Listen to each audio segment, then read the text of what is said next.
Hi, my name is Shivani, and in today's presentation we will discuss how current artist Drake will have the best long-term success in the music industry, starting with his upbringing. Drake was born and raised in Toronto, Canada, where he came from an ethnically and religiously diverse background. His father was an African-American Catholic, while his mother was a white Canadian Jew. At a very young age, his parents were divorced, where he was raised by his mother in a primarily Jewish neighborhood. He felt that no one could really understand how it was being black and Jewish, but he didn't use it as a disadvantage, he actually used it as an advantage, succeeding in his acting and musical careers. Starting with his acting career, Drake started in Degrassi, the first generation, as Jimmy Brooks, and from 2001 to 2009 he continued his career in acting.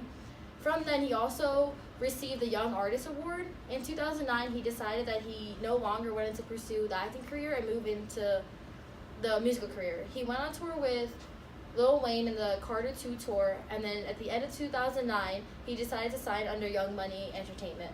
By 2012 he was able to create his own record label called OVO Sound.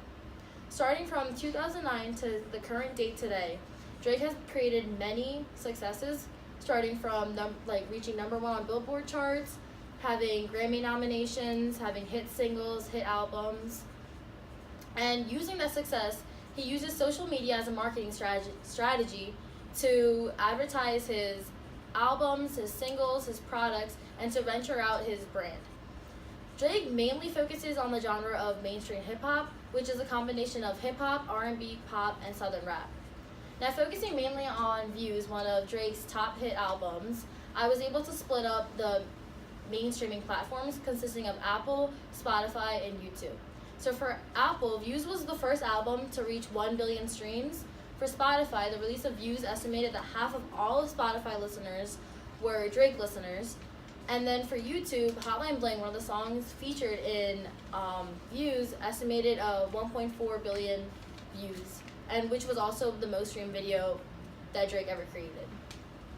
And then now next discussing successes by Lena.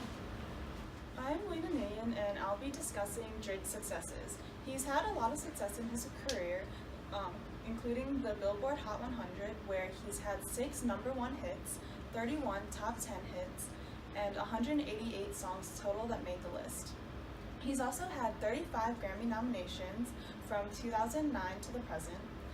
In those 35 nominations, he has 3 wins total, 1 in 2012 and 2 in 2016. He's also won a lot of other awards, including BET, Kids' Choice Awards, Teen's Choice, People's Choice, and also MTV's Video Music Awards in both the US and Japan. He's gotten lots of nominations and wins throughout his whole career, not just including those presented.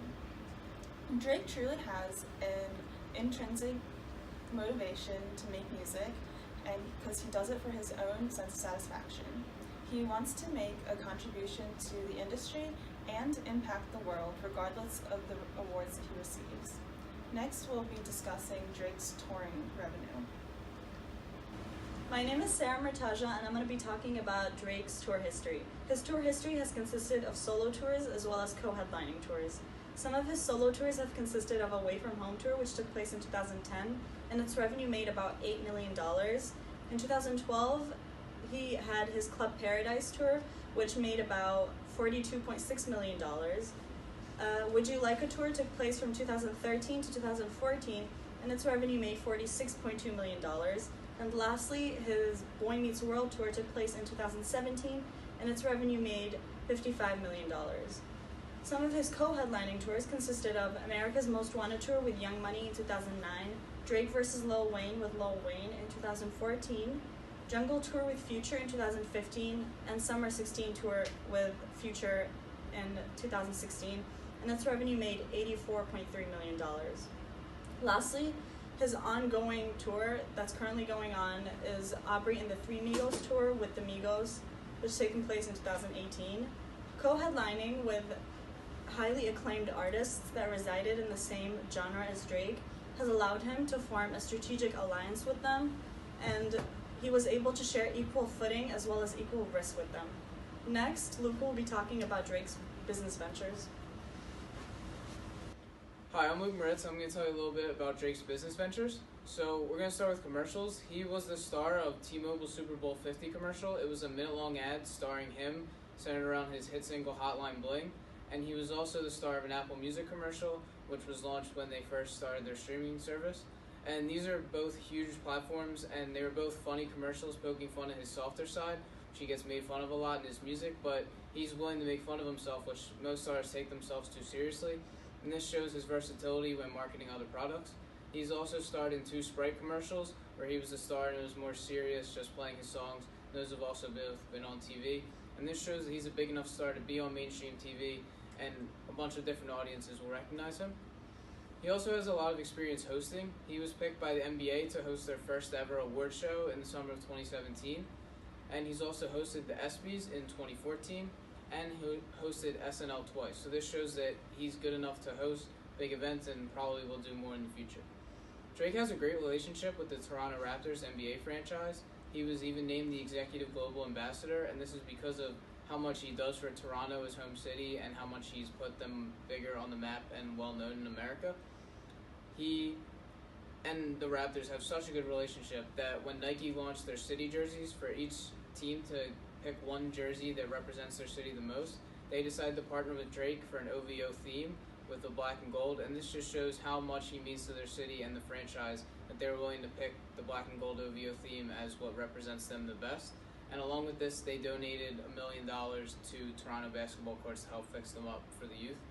And he's courtside at almost every home playoff game on the side that's visible on TV. And this just helps him grow his brand more because he's fighting with the other team and reacting in funny ways that goes viral on social media. So this is just another way to grow his brand and make him a bigger star than he already is.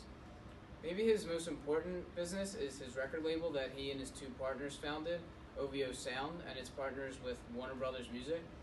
He has artists under him, and this is really where he shows his leadership because he puts his artists on his albums and his tours to bring them along, to help them gain notoriety and hopefully one day be as big as him because he's being a leader to bring them along. 2 examples of this are Party Next Door, who has his own platinum single, and Roy Woods, who him and Drake collabed for a gold single together. So this shows that he's willing to bring them on tour, feature them in albums when he could be picking other artists, but he feels that he needs to show his artist the way and how to get as big as he is. Under his OVO Sound brand, he also has OVO Fest, which is an annual concert that they didn't have last year, but he's bringing it back again. It's been going on since 2010. They've had big names like Eminem and Jay-Z have both performed there, so this is a big event. And they also have their OVO Sound Radio on Apple Music, which is every other Saturday night, and they've used it to premiere new singles from OVO artists, and One Dance and Hotline Bling were both premiered on this show, and those turned out to be huge hits, so this is a big platform for OVO Sound. Drake has also collabed with Jordan Shoe Brand, one of the most respected shoe brands in the country, in the world, and he has a Jordan 8, Jordan 10, and Jordan 12 shoe that were all limited edition collaborations that were released. And this just shows that Drake is a big enough artist that Jordan, one of the biggest shoe brands in the world, is going to collaborate with him and do black, white, and gold theme, which is the OVO theme, and willing to do limited edition shoes with him.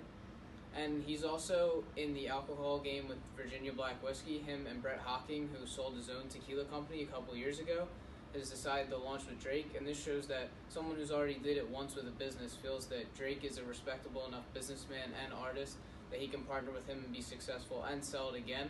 So this is another venture that he's doing to sell more than just music and other products. And Alyssa is going to tell you a little bit more about the revenue that Drake's been making. Hi, I'm Alyssa Munter, and we'll be talking about Drake's revenue. On an average year, Drake makes $1,300,000 on album sales, $1 million on singles, $1,100,000 from YouTube, $11 million from concerts, $3,750,000 from endorsements. This shows that on an average year, Drake brings in a large sum of money in many different areas. The large amount of money he brings in will help him stay relevant for years to come. Drake's strategy is to create a culture where there are many devoted fans that spend a significant amount of money on concerts, albums, singles, and YouTube, which has made him successful and will continue to make him successful.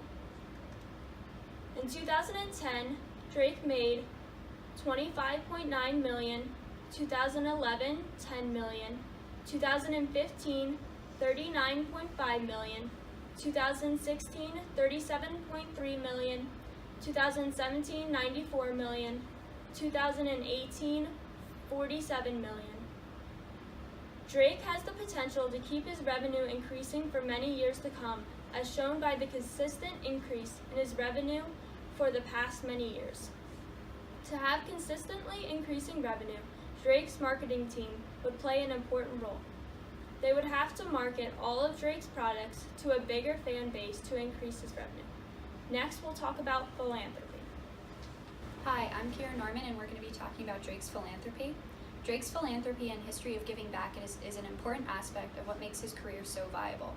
His various donations to communities create shared values as well as increases his public image.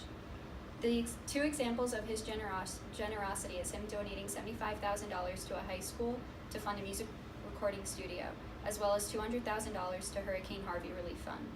However, his largest and most popular donations were in the God's Plan music video, in which he donated the nearly $1 million budget to to people across Miami.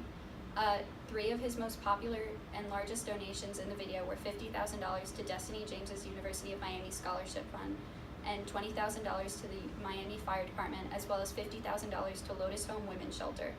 A non-monetary donation of his was for Sophia Sanchez, in which he visited Sophia, a fan of his, in the hospital after she went viral as she was awaiting heart surgery.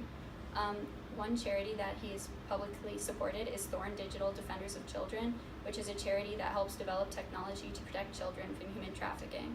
All of this cultivates and shows his values, that he supports creativity and youth, which most of his fan base can agree with. Finally, we're going to be closing. Hi, I'm Nieves. So what separates Drake from the rest? For almost a decade, Drake has released award-worthy music on a yearly basis. He has mastered the art of creating trending music. Year after year, you can count on him to come out with the greatest hits. The Billboard nominations, wins, and Grammy wins say it all. As we have shown, not only is he one of the best musical artists of this generation, he also is a notable entrepreneur.